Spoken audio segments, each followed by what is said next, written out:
ఇది విజయవాడ కృష్ణానది పక్కన ఉన్న రిటర్నింగ్ వాల్ అండి. చూడండి, ఇంతకుముందు ఇక్కడ కృష్ణానదిలో వాటర్ వస్తే ఇటు పక్కన ఇళ్ళన్నీ మునిగిపోయాయి. అప్పుడు ప్రజలందరూ ఎక్కడ నివాస స్థలాలకు వెళ్ళి, ప్రభుత్వం కలిపి నివాస స్థలాలకు వెళ్ళి వారం 10 రోజులు ఉండి మళ్ళీ వెనక్కి వచ్చుకొని చూసుకుంటే ఇళ్ళల్లో వాటర్ పడిపోయి పాములు బురద అయినా చేరుకొని క్లీన్ చేసుకునేసరికి చాలా ఆస్తి నష్టం కూడా కలిగేది.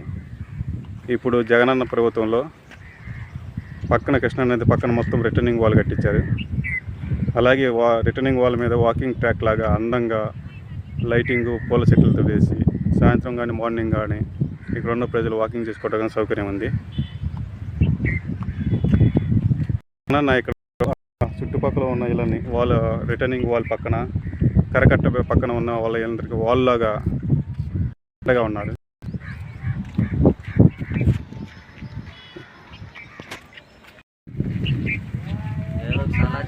వాల్ అంటే ఎవరికైనా అండగా ఉంటాం అన్నమాట.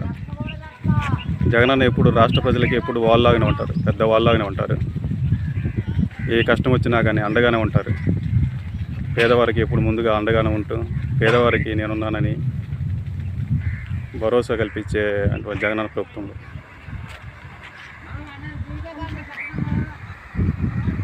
ప్రజలను అర్థం చేసుకోవటమే నిజమైన నాయకుడి లక్షణం. ప్రజల అండగా ఉండటం నిజమైన నాయకుల లక్షణం.